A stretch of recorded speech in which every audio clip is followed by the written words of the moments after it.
작은 서점.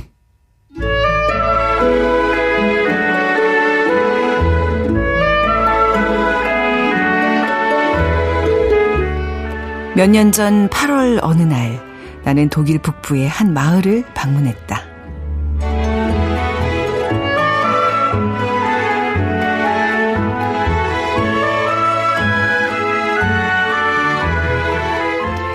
안녕하세요. 작은 서점 아나운서 최원정입니다.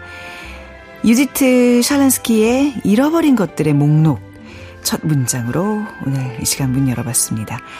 이야기는 19세기 중반에 사라진 남태평양의 작은 섬에서 시작되는데요. 저자는 지구에서 사라진 섬의 흔적을 따라가며 우리가 기억해야 하는 것들을 기록합니다.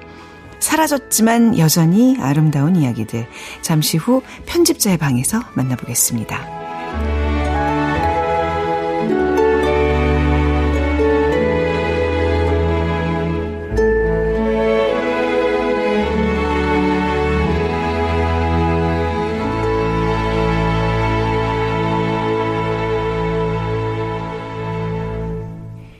네, 작은 서점 최현정입니다. 0524님께서 작은 서점은 작지만 결코 작지 않은 서점입니다. 최원정, 장강명, 개성이 뚜렷한 두 분의 진행을 즐기면서 하루를 정리하는 시간에 오늘은 무슨 책이 나올지 궁금해하면서 매일 듣고 있습니다. 사행시를 지어봤습니다. 작지만 작지 않은 은은한 책 향기에 서서히 취하고 점점 빠져드는 멋진 프로그램 작은 서점. 네, 오늘 제가 띄우고 제가 읽으니까 좀 어색한데요. 아무튼 너무 감사합니다. 오, 작은 서점의 사행시 이렇게 또 멋지게 보내주신 우리 0524 뒷번호 쓰시는 분께 도서상품권 저희가 보내드리도록 하겠습니다. 자, KBS 1라디오 작은 서점에서는요, 여러분의 소중한 의견 기다리고 있습니다. 문자와 모바일 플레이어 콩을 통해서 참여하실 수 있는데요. 문자번호 샵 9730이고요. 짧은 문자 50원, 긴 문자 100원입니다. 모바일 플레이어 콩은 앱을 다운로드 받으시면 무료로 메시지 보내실 수 있고요. 인스타그램에서 작은 서점 검색하시면 들어오실 수 있습니다. 다시 듣기도 가능한데요. 작은 서점 팟캐스트와 오디오 클립, KBS 앱 콩을 통해서 만나실 수 있습니다.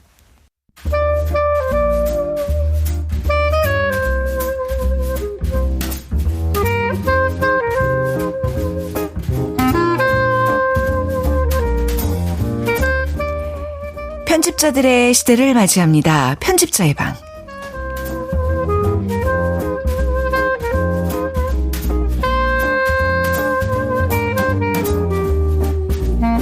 자, 민음사 편집자 김민경님, 난다의 편집자 권현승님 두 분과 함께하겠습니다. 안녕하세요. 안녕하세요. 네. 두 분과 굉장히 오랜만에 이렇게 한자리에 모인 거예요. 저희가 그동안 친한 친구 특집하면서 각자 절친들을 데려오셨잖아요. 아까 우리 김민경 편집자님과는 얘기를 나눴어요. 이미 다 모니터를 하셨더라고요. 우리 현승님께서 어떤 분과 나오셨는지 뭐 내용도 다 좀 보고 오시고. 혹시 권현승님 편집자님도 보셨어요? 네, 저는 좀 봤습니다. 서로.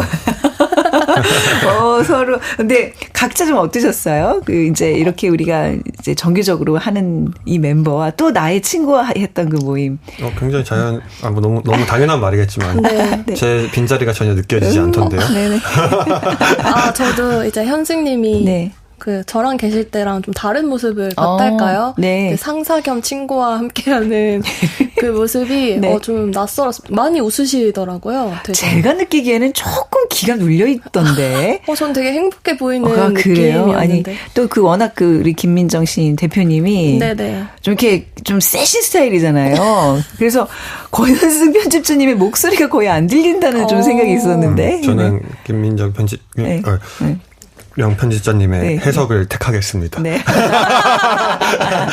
네. 근데 다 반응이 너무너무 좋았어요. 그 두 분 저희가 굉장히 소중히 생각하고 있다고 언제든지 시간 나면 꼭 들려주시라고 꼭 전해주시기 바랍니다. 다음에도 또 불러주시면. 네.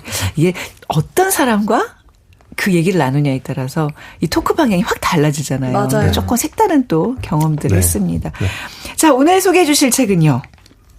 네, 오늘은 네. 독일의 작가 유디트 샬란스키의 잃어버린 것들의 목록을 준비했습니다. 네, 이게 이제 한강 작가가 이 책을 추천을 하셔서 네, 본인이 최근에 읽고 계신 책이라고 소개를 해주셨죠. 그래서 좀 많은 분들이 독자분들이 관심을 가졌던 책인데 네. 이거 두 분 중에 누가 먼저 거론한 책이에요? 아까 현승님이 먼저 제안을 해주셨는데 마침 저도 이제 사놓고 앞에만 조금 펼쳤다가 네. 덮어놓은 책이었더라고요. 그래서 이번 기회로 한번 꼼꼼히 읽어보면 좋겠다 해서 이제 선정을 했는데요. 최근에 들어서 이런 종류의 책들이 많이 유행을 하고 있어요. 그러니까 논픽션인 듯, 픽션인 듯, 뭐 허구인 듯, 사실인 듯 어떤 과학적인 소재, 모티프를 가지고 네. 서사랑 내러티브를 풀어가는 책들이 유행을 하고 있는데요. 대표적으로는 물고기는 존재하지 않는다라는 베스트셀러도 약간 이런 형식의 책이거든요. 그 중에서도 이 샬란스키의 책이 굉장히 소개하기에 좋을 것 같아서 한번 선정해봤습니다. 이런 책도 문학에 들어간다라는 걸 알려드리면 좋을 것 같아서. 그러니까 저희가 안 그래도 좀 이런 류의 책들을 한번 소개해드린 적이 있는데 이게 과연 산문인가, 그쵸. 소설인가, 과학인가 어디에 꽂혀 있어야 되냐 또 이제 고민을 좀 해봤고 물고기는 존재하지 않는다는 제가 전번에도 이제 다른 분과 김유리 MD님과 얘기하면서 진짜 너무너무 재밌게 읽었었던 제 베스트 뭐 인생책 중에 하나인데 잃어버린 것들의 목록을 제가 손에 콕 쥐고 정말 가슴에 품고 다녔어요. 제발 나에게 길을 좀 보여달라고. 제가 이거 잃어버린 것들의 목록을 읽으면서 그 약간 난독증이 왔다 그래야 될까. 그러니까 이게 뭐 제 개인적인 얘기지만 이게 어떤 지성, 이게 뭐 약간 독서의 근력 이런 것들이 좀 떨어지는 저로서는 굉장히 어려운 책이었거든요. 저도 어떻게 보셨는지. 네. 다시 이제 펼쳐보면서 읽었는데 네. 어떤 맥락에서는 이제 공감이 가는 부분이 그러니까 이 작가의 글쓰기 스타일이라는 것이 각자 이제 고유의 작가의 스타일이 있잖아요. 근데 좀 지시하는 걸 많이 피하는 것 같더라고요. 그러니까 지시요? 뭐 예를 들면은 월면학 그 이야기 나온 부분도 있겠지만은 죽음을 암시하는 부분이 있는데 죽었다는 얘기를 전혀 하지 않고 뭐 자기 장례식을 보지 않겠다. 정확히 기억이 안 나지만 그런 표현을 쓴다던가. 그러니까 어쨌든 작가들은 조금 대부분 좀 직설적으로 말하는 걸 피하는 경향들이 있는데 특히 문학 작가들은 요 작가의 경우에는 그런 것이 좀 두드러워졌던 것 같아서 그러한 스타일이 조금 익숙하지 않으시면은 그러니까 죽었다는 얘기가 없는데 왜 갑자기 죽은 것 같지? 라고 의아해하실 수 있는데 그렇게 느끼면 죽은 거구나 이렇게 받아들이면은 그러니까 이게 이제 어색하고 좀 그쵸, 어색할 수 있죠. 근데 이런 것들은 또 적응을 하다 보면은, 근데 저도 처음에는 좀 의아하다가, 이게 작가의 스타일이구나. 받아들이니까 그 다음에는 조금 이 리듬이 맞춰지더라고요. 그래요. 그 리듬이 뭔가 이분의 리듬 템포와 제 어떤 이 지적 능력의 리듬과 템포가 안 맞아서 계속 삐걱삐걱거려가지고 사실 처음에 너무 힘들다가 간밤에 조금 밤새 뭐 할 일이 있어가지고 마지막 시도를 한번 해봤는데 그런 느낌이었어요. 내가 조금 더 아까 김민경 편집자님랑 잠깐 얘기해봤는데 대학 시절에 한 20대 초반에 정말 이 뇌가 정말 생생할 때 이거를 차분히 독서 막 시험을 내일 앞두고 읽는 그런 것처럼 줄을 치면서 읽으면 정말 너무나 이게 어떤 지적 환희를 느낄 수 있는 훌륭한 책인데 이제 너무 머리가 굳어가지고 오늘 두 분의 가이드가 너무 전 절실합니다. 근데 사실 저도 이게 아까도 말했지만 사서 조금 읽다가 덮어놨다고 했잖아요. 저도 정말 안 읽히더라고요. 그러다가 이번에는 이 표지처럼 아스라이 쓰러지잖아요. 이렇게 블러 처리가 된 것처럼 쓴 책이니까 읽는 것도 한 단어 한 단어를 이렇게 꼭꼭 씹어먹듯이 읽는 게 아니고 전체적인 정취를 느끼면서 읽으면 되는 느낌으로 읽으면 된다라는 얘기를 해드리고 싶어요. 제가 딱 그랬어요. 저는 이렇게 뭔가 놓치지 않으려고 계속 한 단어 한 단어 이렇게 집중하다 보니까 전체가 안 보여서 나중에는 대각선을 읽기 시작했어요. 뭐라도 건지자. 그랬더니 이제 몇 개 이렇게 단어들을 이렇게 필기하면서 약간 그 전체 느낌이 좀 오는 거예요. 그러면서 이거 나중에 정말 내가 머리가 맑을 때 읽으면 정말 훌륭한 책이겠구나라는 생각을 했습니다. 자, 뭐 약간 잃어버린 것들의 목록, 이 줄거리가 사실 있는 건 아닌데 어떤 책인지 좀 간단히 좀 살펴볼까요?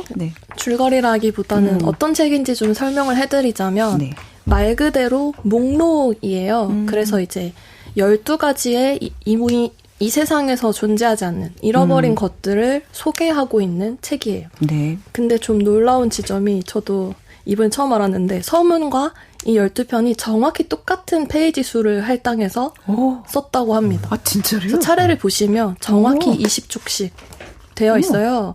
원서도 그렇고 한국어판도 그런데요. 그렇게 하나하나에 공평한 무게를 단 뭔가 인덱스 카드, 저희가 카탈로그 같은 거 보면은 똑같은 레이아웃으로 배치가 되어 있잖아요. 네. 그런 책이라고 보시면 되고, 근데 그런 것들을 단순히 뭐 박물관에 있는 소개 자료처럼 쓴 것이 아니고 그 잃어버린 것들을 메꾸는 상상력의 지점을 문학적으로 해석했다. 네. 그런 책으로 보시면 될 것 같아요. 그래서 뭐 제일 처음에는 1842년 말에 이미 사라진 섬 투아나키라는 섬을 소개하면서 시작을 하고, 또 이제 아주 고대 최초의 여성 시인으로 알려진 사포의 식구들, 그리고 자기만의 백과사전을 만든 운둔자, 그리고 달과 사랑에 빠진 어떤 괴짜 학자가 나오는데요. 이런 사람들의 어떤 역사적인 빈 여백이라고 해야 될까요? 네. 그 사람들이 어떤 생각을 했고 이 유물이 어떻게 만들어졌는지를 작가가 상상을 해서 문학적으로 채웠다. 그런 네. 책이라고 보시면 돼요. 그래서 형식상으로도 되게 다양한 형식을 12개에서 사용을 했는데요. 뭐 1인칭 단편으로 쓴 방식 챕터도 있고 네. 회고록도 있고 뭐 의식의 흐름 기법으로 쓴 챕터도 있고 한 부분입니다. 네. 그래서 참 이게 그런 구절이 나와요. 여백이 환상을 시뮬레이션하는 방법을 얘기하고 있다. 네네. 이 말이 참 너무 어려워서 네. 제가 실생활 속에서 이거를 어떻게 예시를 들어볼까 생각을 해봤는데 네. 저는 항상 뭔가 단서가 남겨져 있으면 그걸 상상하는 걸 되게 네. 좋아하거든요. 네. 그래서 밥을 먹는데 옆 테이블에 짐은 다 남겨져 있는데 사람이 한 명도 안 앉아있는 자리가 네. 예를 들어 있어요. 그러면은 저희는 그 빈 여백을 네. 나름대로의 상상으로 메꾸잖아요. 아, 다들 담배를 피러 갔나? 혹은 다 화장실에 갔을까? 네. 혹은 타임머신을 타고 조선시대로 갔나? 막 이렇게 여러 가지로 생각을 해볼 수 있잖아요. 네. 그런 것들이 사실은 우리가 실생활에서 하고 있는 것들인데 작가는 그런 것들을 이제 지구상에서 사라진 것들에 대해서 썼다. 그래서 이제 과거를 기억하고 과거를 다시 미래로 보내주기 위해서 네. 그런 방식을 택했다라는 책으로 보시면 될 것 같습니다. 그러니까 상실과 망각, 기억이라는 주제로 그 파편들을 이렇게 모아서 문학적인 어떤 문장들로 이렇게 채워 넣은 한 편의 작품인데. 그렇죠. 예, 그게 이제 12가지 또 어떤 스토리들이 이제 이어지는데 이게 다 허구는 아니에요. 그렇죠? 허구도 있고 어떤 약간 소설의 어떤 요소들도 있고 그래서 더 헷갈리는 것 같아요. 네, 맞아요. 왔다 갔다 하니까. 그러니까 그거를 알고 보면은 좀 달라지실 것 같아요. 그러니까 그럴 수 있다라는 사실을. 왜냐면 그걸 아예 인지를 못하면은 이 사람이 지금 무슨 그러니까 이게 사실이야, 왜 하지? 다큐멘터리야 뭐야 이렇게 생각하실 수 있는데 여기 보면 살아있다는 것은 상실을 경험하는 것이다. 그러니까 이 문장이 딱 대표적으로 이 책을 소개해주는 문장인 것 같아요. 우리가 그렇게 잊혀진 것들, 이미 세상에 존재하지 않는 것들을 왜 기억해야 될까에 좀 작가가 하고 싶은 메시지가 담겨 있는 것 같은데요. 그 조지 오웰의 1984에 되게 유명한 말이 있잖아요. 현재를 지배하는 자가 과거를 지배한다. 네. 과거를 지배하는 자는 미래를 지배한다는 말이 있어요. 그래서 우리가 미래에 다가올 것들을 생각하고 예측하고 개발해 나가는 것도 물론 중요하지만 과거에 있는 것들을 다시 현재로 길어 올려서 거기에서 우리가 어떤 기억하는 법, 다시 과거를 현재로 가져오는 법을 중요하게 본 작가라고 생각을 해요. 그래서 우리는 기억하는 법을 다들 연마한다고 해요. 뭐 암기술, 암기법 같은 건 배울 수 있지만 망각법은 배울 수 없다고 망각의 하거든요. 기술은 불가능한 일이다. 그렇죠. 뭘 잊어버리는 기술은 사실 존재하지 않는다. 그래서 우리는 많은 것들이 존재하는 만큼 잊혀진 것들을 다시 길어 올릴 필요가 있다라고 생각하셨던 게 아닐까 해석해봤습니다. 보면 서문에 보면 모든 것을 잊는 것은 끔찍한 일이지만 그보다 더 끔찍한 것은 아무것도 잊지 못하는 것이다. 이런 문장들이 맞아 하면서 이렇게 심쿵하는 그런 부분들이 좀 있었습니다. 이렇게 뭔가 이렇게 내가 범접하기 어려움을 느끼게 하는 이 작가. 독일 사람이더군요. 네, 굉장히 독일스러운 면이 있는. 네. 저도 이 작가는 이 작품으로 처음 알게 됐는데 사실 다른 작품도 하나가 번역이 되어 있더라고요. 그 머나먼 섬들의 지도라는 제가 우연찮게 예전에 국립현대미술관 그 서점에서 실물을 봤는데 이게 지도책이에요. 되게 커요. 지도가 삽입되어 있는. 그것도 근데 이제 이 그 저자의 책도 부제가 간 적 없고 앞으로도 가지 않을 55개의 섬들. 그러니까 이런 식의 항상 뭐 간 적 없고 앞으로도 가지 않으면 55개의 섬들 이렇게 이게 시적인 요소라고 할까. 그래서 되게 좀 연관이 되어 있는 것 같아요. 이 작가의 어떠한 주제 의식이라는 것이 그 어떤 빈 공간을 채우는 거에 대한 되게 즐거움을 느끼는 작가인 것 같고 그래서 저는 이 서문 제가 고백컨대 처음에 사고 이 책을 다 읽지는 않았어요, 저도. 근데 목록형 책이기 때문에 그런 다 읽어야 된다는 부담감 자체가 없었기도 하고. 근데 저 서문이 굉장히 좋았던 기억이 저는 나요. 말씀하셨던 것처럼 중간중간 문장들이 확 오는 그런 것들이 굉장히 많았는데, 근데 요 작가가 그런 어떤 잊혀진 것들을 다시 기억을 해야 된다라는 어떤 당위적인 얘기를 하는 것 같기도 하지만 다른 한편으로는 그 작가로서 그런 거에 매혹되는 것 같기도 해요. 그러니까 약간 아까 말씀하신 것처럼 빈 공간을 보면 상상을 불러일으키잖아요. 그런 걸 보면서 이제 망각 못하는 게 더 괴로운 법이다라는 거에서 저는 좀 그런 느낌을 받았는데 작가의 태도가 뭔가 완벽하게 망각된 거는 없잖아요. 생각을 해보시면은. 왜냐면은 완벽하게 존재 자체에 망각됐으면은 그럼 이 책 쓸 수가 없죠. 아예 모르니까 아예 쓸 수도 없죠. 그러니까 적당히 망각된 거를 보고 거기서 뭔가 애틋함과 거기서 내가 뭔가를 쓸 수 있지 않을까라는 창작 욕구와 뭐 이런 것들을 느끼는 것 같아요. 그런 되게 재미난 그런 부분이 있는 것 같아요. 한편으로는 뭐 이제 애도, 그러니까 떠나간 것들을 어떻게 우리가 기억할 수 있을까, 해야 할까 이러한 측면이 있고 다른 한편으로는 저게 뭐지? 약간 아슬하고 미지의 것은 저건 뭐지? 궁금하다. 뭐 이런 두 가지 측면이 둘 다 이제 서문에서도 나오고 저희가 오늘 소개하는 그 어떤 장의 맥락에서도 계속 반복되는 얘기인 것 같아요. 그러니까 인류의 유산을 지킨다고 자부하는 그 모든 학문과 기관들의 업적도 마찬가지다. 지나간 시대의 퇴적물을 그토록 사려 깊고 신중하게 파고든다고 자처하는 고고학조차도 일종의 침해일 뿐이다. 그러니까 지금 이런 시도들이 어떤 그 폐허가 된 그 많은 파편들을 모아서 하나의 스토리를 엮는 게 사실 역사의 영역인데 또 역사는 아니란 말이죠. 역사이면서 역사가 아닌 지금 이게 기술을 하고 있어요. 그래서 굉장히 특이하다. 정말 특이해요. 그래서 사실 출간되었을 당시에도 독일에서도 이 책을 대체 무슨 형식으로 분류해야 하나 논란이 있었어요. 뭐 논란까지는 아니죠. 그런 혼란이 있었지만 2021년에 인터내셔널 부커상 후보에도 오르면서 어쨌든 저는 문학으로 이 책을 읽었거든요. 그렇게 역사적 사실을 더한 허구의 영역으로 보면 좋지 않을까라고 생각을 했습니다. 그리고 기억과 망각이라는 게 되게 한 끗 차이라고 얘기를 하는 것 같아요. 그 예시로 작가가 이제 투두 리스트를 드는데 이 책에서는 아니고 다른 인터뷰에서 우리가 투두 리스트를 쓰는 이유는 그걸 당연히 기억하기 위함이잖아요. 근데 한편으로는 그걸 써놓고 다른 일을 할 때 잊어버리기 위해서 쓴단 말이에요. 그렇죠. 그래서 그거는 되게 한 페이지다. 그래서 저는 여 앞에 일러두는 말도 되게 좋아하는데. 일러두는 말도 있었어요? 이거 되게. 딱 한 장짜리인데 전 사실 이것 때문에 이 책을 산 거거든요.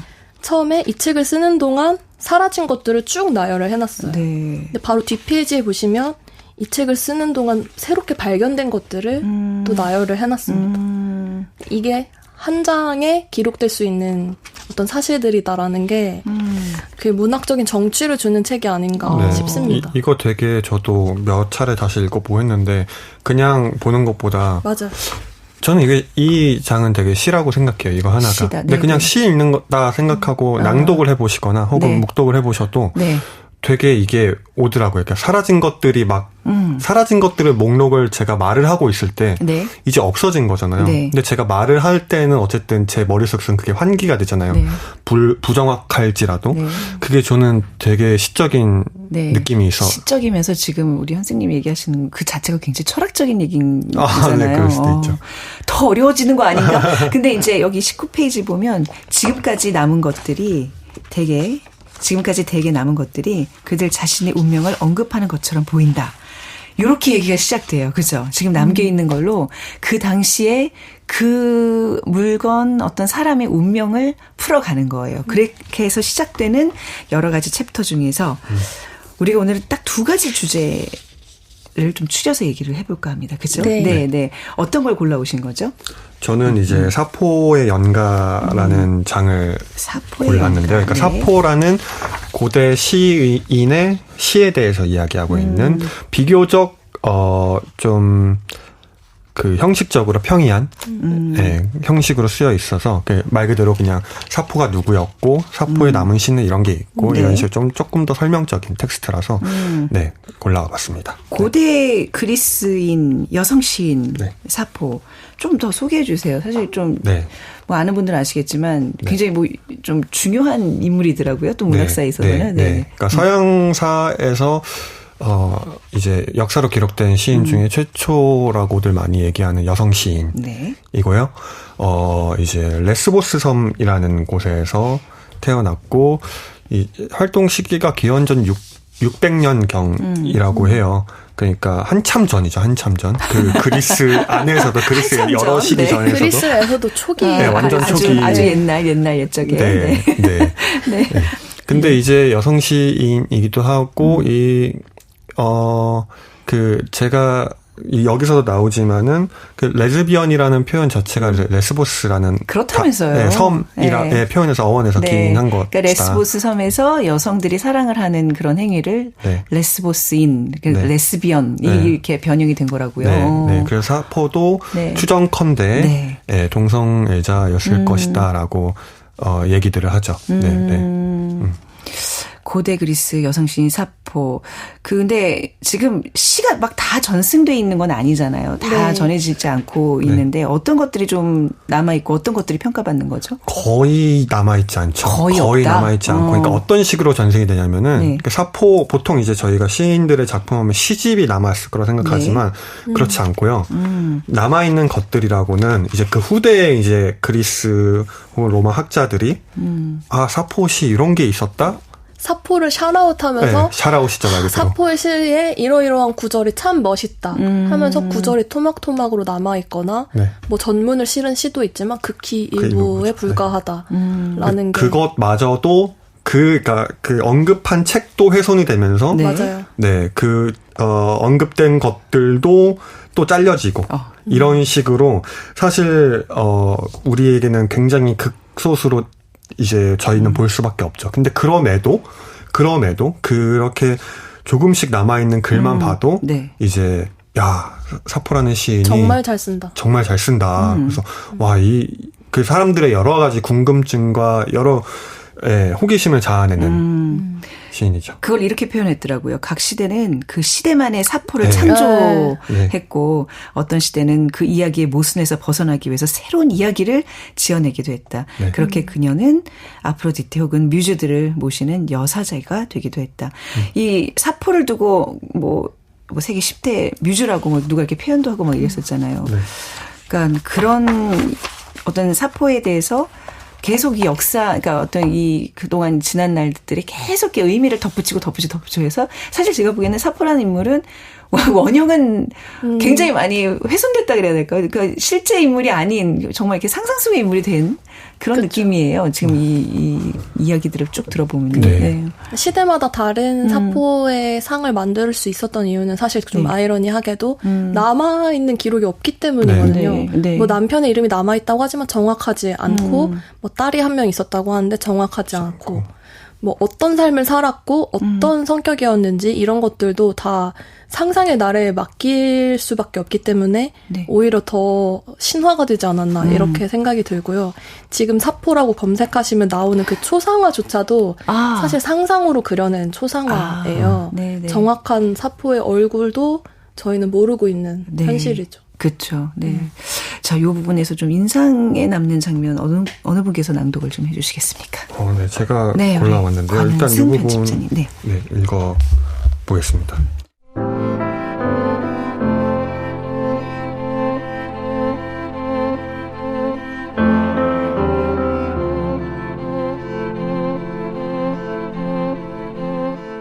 시의 파편들이 끝없는 낭만주의의 약속임을, 아직도 여전히 영향력 있는 현대 이상임을 우리는 알고 있다.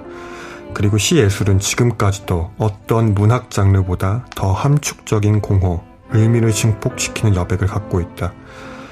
구두점들은 단어들과 함께 유령의 팔다리처럼 생겨나 잃어버린 완벽함을 주장한다. 원형을 온전히 갖추고 있었다면 사포의 시들은 우리에게 한때 눈이 시리도록 화려하게 채색된 고대의 동상들처럼 낯설었을 것이다.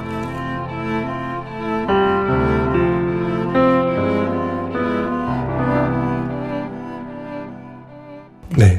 여기서도 이제 여러 가지 얘기를 하는데, 네. 기본적으로 사포의 시가 굉장히 파편적으로 남아있다라는 사실을 전제로 하고, 하지만 그것이 불완전하다라는 결론으로 가기보다는 오히려 그렇기 때문에 우리에게 더 많이 다가온다라는 저자는 주장을 하고 있거든요. 그게 일면 이해하기 어려운 것 같지만 저희가 이미 앞에 서문에서 비슷한 얘기를 했듯이 보통 저희가 뭐 처음 보는 사람을 만날 때도 조금 자기의 어떤 좋게 느껴지는 부분이 있다면 그 사람에게 저희 이상을 투여하는 경향이 있잖아요. 더 좋게 바라본다거나. 근데 실제로 만나보고 얘기를 해봤는데 그 정도의 좋은 사람은 아니었을 확률이 실제로는 아무래도 높죠. 저희가 이상이 워낙 높다 보니까.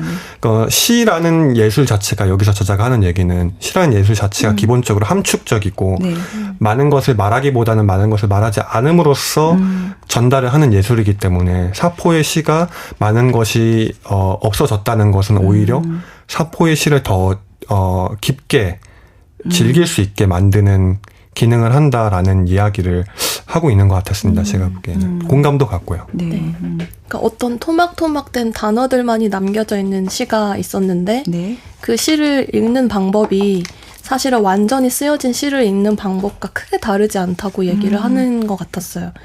사실 온전히 써있는 시도 이게 대체 무슨 뜻이지? 하고 읽을 때가 저희는 많잖아요. 근데 사포에 이제 분절된 시는 그거보다 더 많은 해석의 여지를 남겼기 때문에 사실은 사포가 했던 예술이 온전하게는 아니지만 같은 형식으로 전해지고 있는 게 아닌가라는 생각으로 좀 사포를 리스펙하고자 한 작가의 함의가 아니었을까.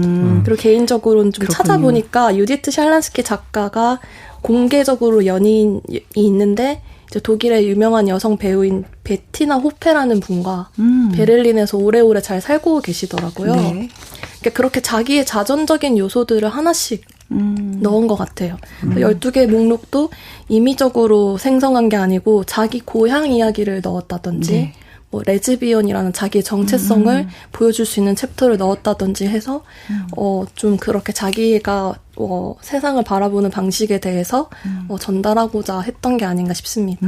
시의 파편들이 끝없는 낭만주의의 약속이다.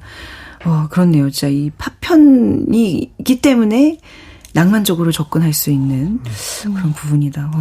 이런 표현들이 참. 그래서 그런. 오히려 좋았다. 파편만 있어서. 사포가 그래서 독자에게도 독자지만 그 후대 작가들한테 그렇게 그 영감을 주는 것 같아요. 그 뮤즈로 굉장히 칭송받고 있는 시인이잖아요. 여기서 노래를 한 곡 좀 들어보도록 하겠습니다. 손성재의 어느 날 띄워드릴 텐데요. 비의 비가 앨범에서 하림의 목소리로 보내드립니다. 작은 서점 최원정입니다. 편집자의 방 김민경, 권현승 편집자 두 분과 함께하고 있습니다. 오늘은 독일 작가 유디트 샬란스키의 잃어버린 것들의 목록 함께 읽어보고 있습니다. 저는 오늘 약간 두려운 게 이 책을 정말 탐독을 하셨던 분이라며 막 인생책으로 막 꼽고 막 이런 분들이라면 저 진행자 왜 이렇게 뭔지 모르고 저렇게 접근하냐고 이럴 것 같아요. 그냥 솔직히 근데 저는 이 프로그램 하면서 느끼는 게 뭐냐면 제가 막 너무 아는 척 할 수도 없을 뿐더러 그러고 싶지도 않아요. 저 그냥 제가 이해한 정도만 같이 여러분들과 나누고 또 이렇게 좀 같이 이렇게 또 패널분들과 도움을 받으면서 함께 얘기를 꾸려가는 그게 이 프로그램의 묘미거든요. 그럼요. 그쵸? 네. 이거 가지고 막 나무라지 말아주세요. 저 어려운 책이었어요. 제 수준에서. 저도 감히 제 깜냥으로 소개할 수 있는 책이 아닙니다. 맞아요. 그런 마음이면 저는 네. 제가 소개할 책이 없습니다. 아, 왜 그러세요? 진심입니다. 이렇게 같이 한번 얘기를 하면서 이해해보자 하는 마음이죠. 두 젊은이들이 참 이 사람에 대한 배려들이 남달라요. 감사합니다. 자, 그럼 우리 이번에는 어느 부분 좀 살펴볼까요? 네, 제가 소개해드리고 싶은 챕터는 가장 마지막 챕터인 키나오의 월면학인데요. 네. 이게 사실은 저도 월면학이라는 단어 자체도 처음 들어보고 너무 생소했는데 이게 1인칭 시점의 소설로 쓰여 있잖아요. 네. 그 소설이 한 편의 단편으로 참 재미있는 것 같아서 소개해드리고 싶었습니다. 네.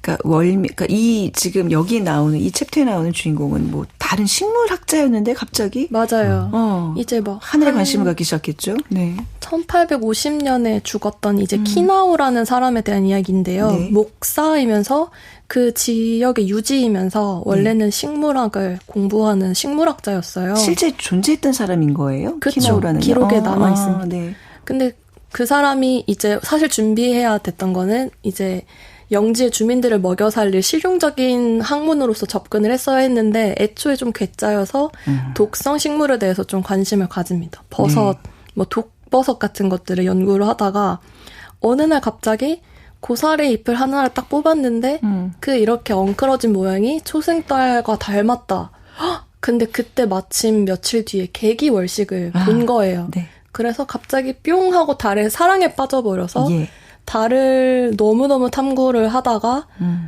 모든 일상을 다 저버리고 달과 사랑에 빠져서 결국에는 내가 달에 가서 산다는 망상까지 하게 되는 학자입니다. 네. 그래서 이 월면학에 이제 심취하게 됐는데 월면학이 정확하게 뭐죠?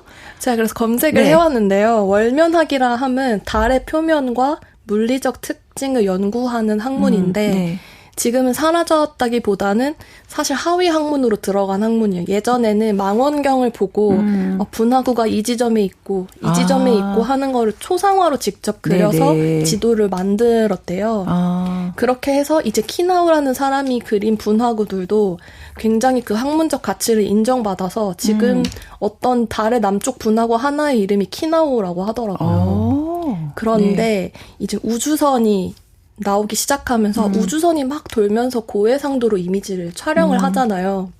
그러면서 사실상 끝나버린 학문이에요. 대부분의 분화구나 달의 이미지가 이제는 사진으로 선명하게 볼 수 있기 때문에 의미가 없어져 버린 상해 기술에 흡수되어 버려서 완전히 잊혀진 사장되는 그런 과학기술에 대한 이야기인 거. 이것도 맞습니다. 역시 상실에 대한 얘기네요. 그렇죠. 이 상실은 뭐 의도한 상실은 아니지만 그런 상실인데 사실은 방금 제가 말씀드린 그 줄거리는 다 작가가 만들어낸 허구입니다.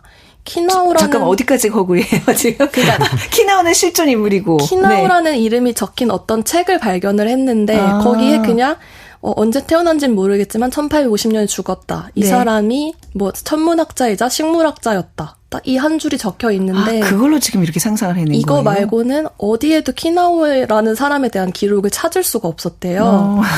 그래서 지금 그걸만 딱 듣고 작가가 키나오란 사람은 아마 이렇게 해서 달의 연구를 시작하지 않았을까 하고 지어낸 문학이죠.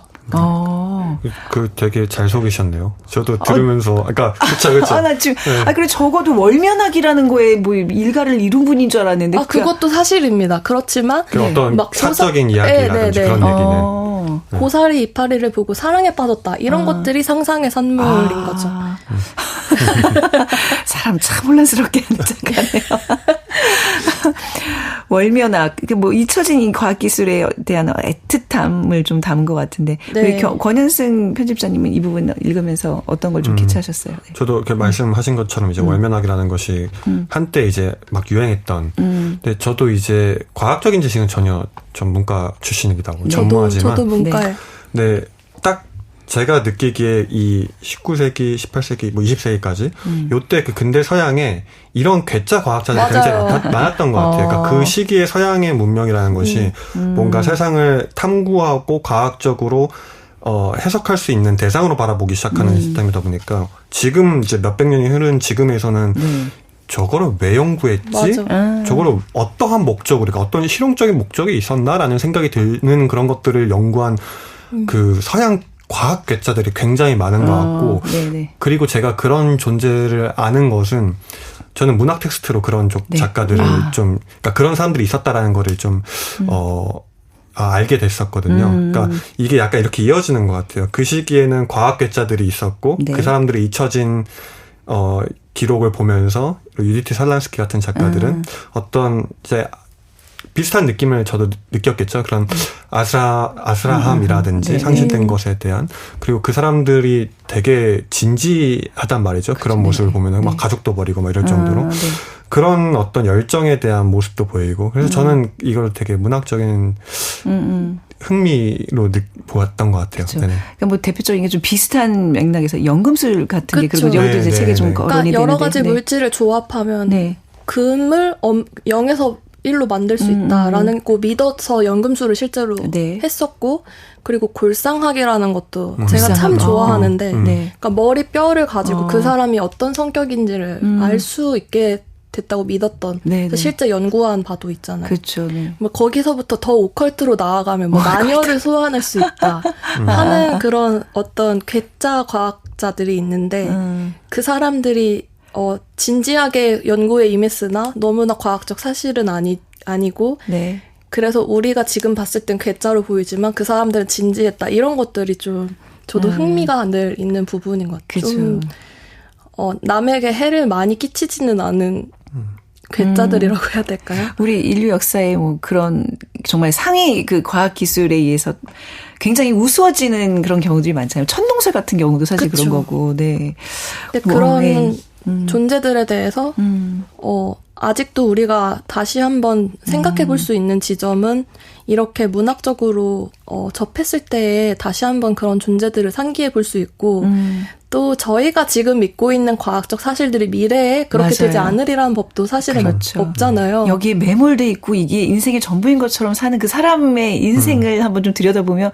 짠하죠, 사실. 뭐 물을 2리터 마셔야 한다, 뭐 이런 것도 나중에는 어떻게 될지 모르는. 몇 년마다 바뀌어요. 그러니까요. 요즘 그 건강 과학은 맞죠. 이제 따라가기 힘듭니다. 치열합니다. 그 분야는. 그렇죠. 이제 유튜브 안 봅니다. 그래서. 아무튼 그런 거에 대해서 좀 연민이나 어쩌면은 호기심, 관심 같은 거를 두는 것이 저한테는 늘 재밌는 지점이고 작가도 그래서 이 키나우란 사람을 딱 한 줄만 보고 이렇게 긴 내러티브로 상상을 할 수 있었다는 것 자체가 저는 좋았습니다. 그런 표현 나오잖아요. 세계는 어느 정도 조망이 불가능한 스스로의 아카이브라고. 그러니까 정말 많은 자료들이 고대나 지금까지 쭉 있는데 이게 정말 어떤 객관적으로 볼 수 없는 다 자료들이라고 생각하면 지금 우리가 이게 맹목적으로 믿고 있는 모든 과학 지식이면 모든 것들이 진리들이 너무 험하게 느껴져요. 그죠? 그렇죠. 근데 사실은 이 사람도 뭐 지금으로서는 되게 무용한 연구를 하는데 평생을 바친 거가 쓸모없다고 느껴질 수 있지만 또 낭만적인 부분이 분화구에 이름을 하나 붙여줬다고 했잖아요. 키나우. 그런 것들이 좀 낭만적으로 느껴져서 오히려 과학 자체에는 저도 사실 뭐 아는 바도 없고 흥미도 없지만 유난히 이런 18세기, 19세기의 과학자들에는 좀 낭만적인 면이 있지 않나 하는 재미를 살펴볼 수 있는 챕터입니다. 이 챕터에서 우리 김민경 편집자님께서 소개해 주실 만한 문장이 있을까요? 제가 좋아하는 부분인데요. 그 고사리 잎을 보고 갑자기 달과 사랑에 빠지는 어떤 좀 광기 어린 모습? 달과 첫 사랑에 빠지는 순간을 한번 읽어드리도록 하겠습니다. 나는 예언과도 같은 특별한 경외감을 느끼며 유난히 화려한 고사리 잎 한 장을 뽑았다. 우아한 식물의 뿌리는 놀랍게도 저무는 초승달의 모양새였다. 그때부터 꿈결처럼 나와 함께 해온 이 순간은 노래도 부름도 가장 낮은 새소리조차도 깨지 못하는 엄숙한 침묵 속에 소중히 간직되었다. 그리고 내가 즉시 더 높은 힘으로 인지했던 이 속일 수 없는 계시가 그 자체로 내 영혼을 무겁게 누르는 것으로도 모자라 불과 며칠 후에는 나에게 둥그런 회청색 그림자를 드리웠다. 나는 피가 한 곳으로 쏠리는 듯한 현기증을 느끼며 한 가지 사실을 명확하게 깨달았다. 과학이라는 나무의 마지막 가지까지 오르고 싶다면 둥근 아치처럼 펼쳐진 하늘에서 벌어지는 강력한 현상들에 손을 뻗어야 한다는 것을. 비밀리에 발아하는 식물에서 천체의 질서에 관한 비밀로 관심을 바꾸는 것이 너무도 자연스러워 나는 새로운 연구를 시작하면서도 안심이 되었다. 고대부터 대다수의 연금술사들은 무엇보다 식물학자들이었으며 동시에 점성가이자 천문학자였다.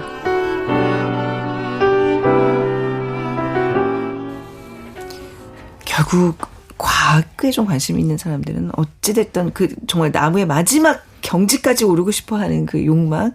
근데 결국 그거는 하늘에서 벌어지는 강력한 현상까지 알아야 된다는 그 의지들이 좀 있는 것 같아요. 그죠?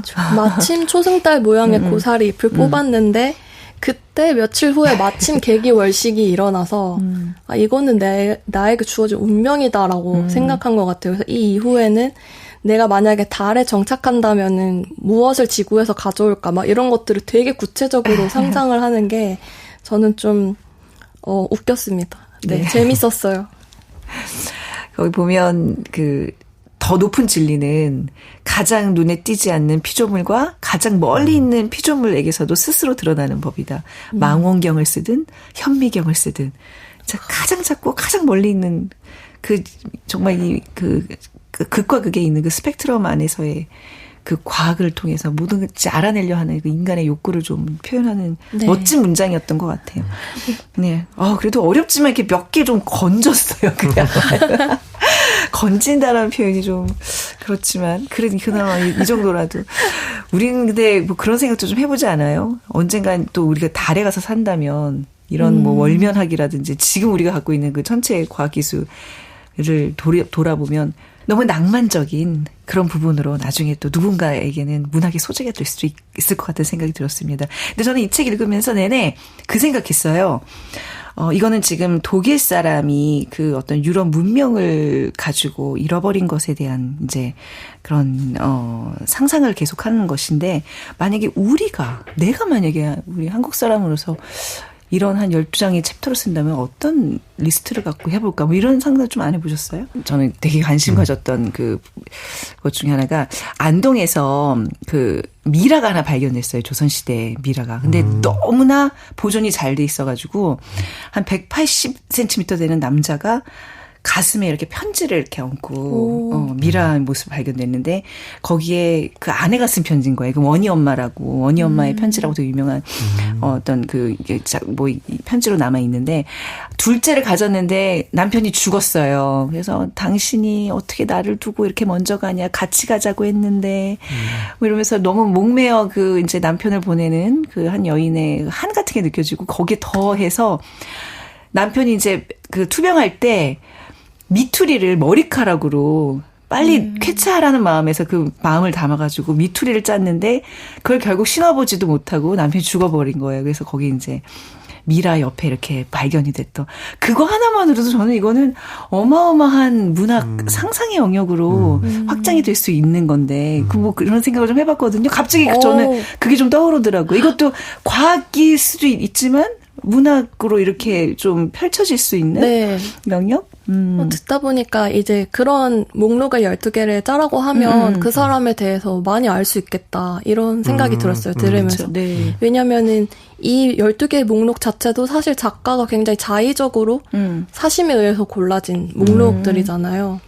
자기만의 목록을 한번 들으시는 분들도 만들어 보시면 좋지 않을까. 네. 아니 아까 김민경 편집자님은 옆 테이블에 물건만 두고 간 사람들의 스토리를 막 혼자 엮으시잖아요. 저는 사실 그런 상상은 되게 좋아해서 요즘에는 제가 좀 마음에 걸리는 거는 저희 집 바로 맞은편에 네. 쓰레기 버리는 이제 골목에 전봇대 밑에 쓰레기 버리는 곳이 있는데 철조망에 안경 하나가 2주 넘게 걸려 있거든요. 네.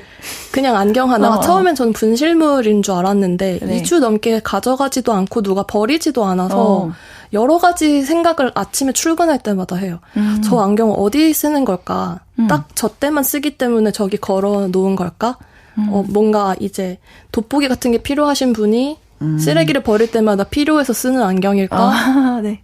아니면은 그런 상상을 해보게 되는 거죠. 네네. 저는 그런 쓸데없는 생각들을 너무 평상시에 많이 한답니다. 그러니까 이제 전 약간 좀 역사를 좀 좋아해서 그런지 역사에 많은, 그러니까 이게 사실 어떻게 보면 역사의 단편들, 파편들로 이렇게 문학을 만든 거잖아요. 뭐 예를 들면 또 문영왕릉의 그 뭐 비밀을 찾아서 아마 그 왕의 어떤 역사가 아니라 거기에 같이 무슨 뭐 수장이 됐거나 그 무덤을 이렇게 팠던 사람들의 이야기를 어떤 하나의 단서를 파편을 통해서 막 이렇게 펼쳐나가거나 뭐 그런 것들 상상력을 좀 키워주는 책이었던 것 같아요. 그래서 갑자기 내가 만약에 이 목록을 짜면 뭘 짜면 좋을까. 근데 이건 어느 정도의 좀 지식이 좀 바탕이 돼야 된다는 결론이 저는 완전 말씀 들으면서 딴 얘기긴 한데 그런 거 있잖아요. 이제 핸드폰 바뀌면서 지워진 카카오톡 메시지라든지 그런 게 저는 이제 연동이 돼야 되는데 뭐 이러저러한 이유로 안 됐던 거죠. 그럼 이제 예전에 뭐 대부분 쓰잘데기 없는 내용이 많지만 그래도 기억하고 싶은 어떠한 메시지라던가 사진이라는 게 그게 한 번에 다 날아간 적이 있었어요. 어느 특정 몇 년, 한 2, 3년 전 앞에 거는 다. 그게 되게, 그러니까 그 전에 없어졌다는 사실을 깨달았을 때 제가 되게 묘하더라고요. 그때를 이제 증거할 수 있는 게 없구나라는 생각이 들면서 그런 거 너무 개인적인 거긴 하지만 아니요, 괜찮. 그런 것부터 시작을 하는 거죠. 그렇죠. 제 거보다 나았던 것 같아요.